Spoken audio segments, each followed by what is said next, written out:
This presentation is about the daguerreotype history in photography. The daguerreotype was the first photograph technique available in 1840s and the 1850s.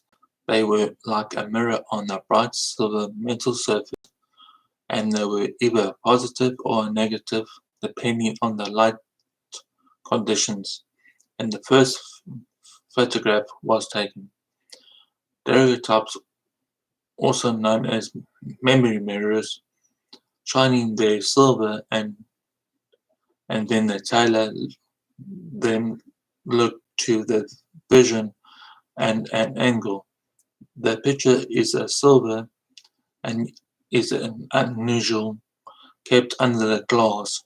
It is either a positive or a negative in terms of its direction, the red, the light and the dark background of the metal. The dark parts of the silver, the light parts are lightly small. The foundation is incredibly smooth and can be separated diminutively except for the lightest washing. They were the first mechanical instruments that began during the recovery to record visual scenes. Time artists used the dark camera to draw their wishes. Later in photography, the camera dark may be used. It took a person 8 hours to look at his pictures. During this time, the photographer used lavender oil to wash them away, which affected them and prevented further exposure of a daguerreotype and creating the image in a reliable solution for table salt. A daguerreotypist would turn the image onto a sheet of silver-plated copper, process it with the fumes that sensitive made the surface of its surface, expose it in a camera as long as it was demanding necessary, which could only be for a couple of seconds for bright sunlight subjects or much longer for less intensive light to make the picture darker. Daguerreotypes, which remain to date, show usual decline trends and are subject to damage. The presence of fibrillators supplements in its unsatisfied daguerreotypes is a flinting deterioration symptom. It was less expensive and difficult to develop methods at this time. This led to the almost a full change of the daguerreotype with a method of photography.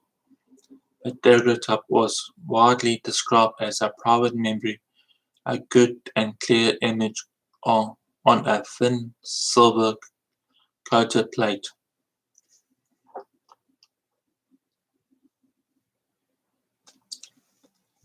In 1840s, several portrait studios were opened. It was not easy to daguerreotypes, and only the wealthiest could afford of a portrait of themselves. The daguerreotype has been used to capture various images including structures and documentary subjects, nature and events. All through portraits were the most common subject.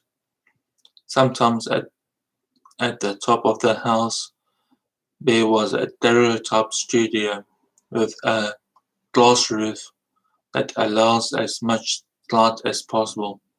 The daguerreotype blossomed further in the late 1850s with the new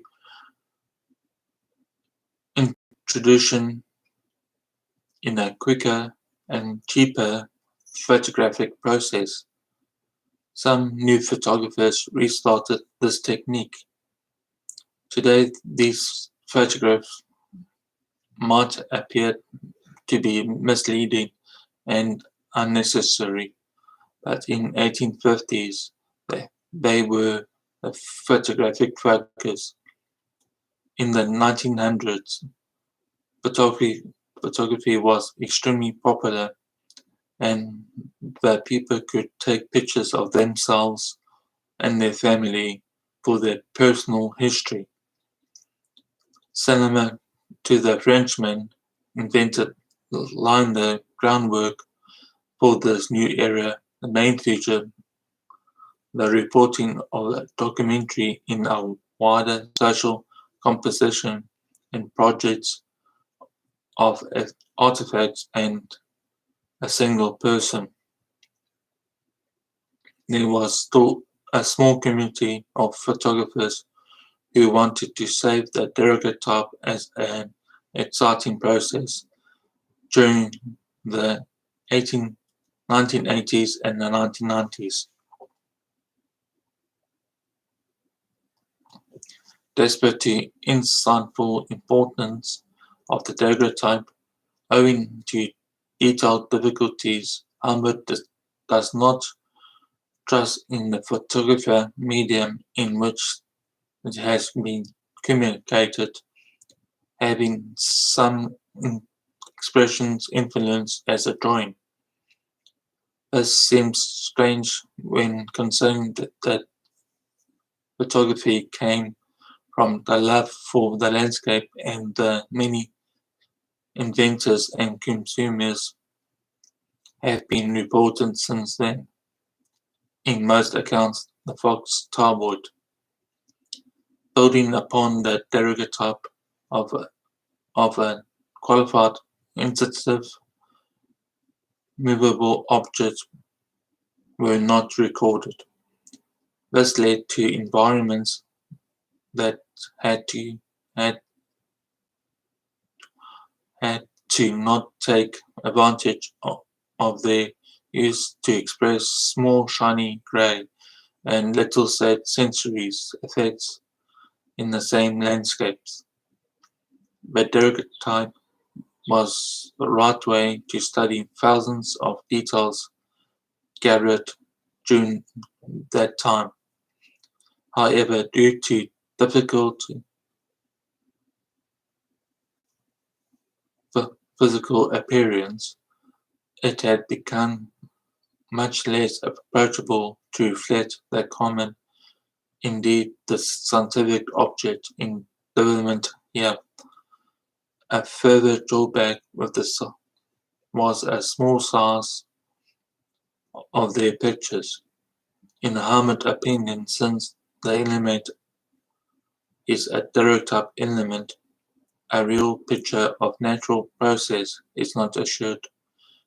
In addition to the problems mentioned above, there are also difficulties discussing the whole part and its accurate results that suggested simplifying and modeling. This now concludes my presentation.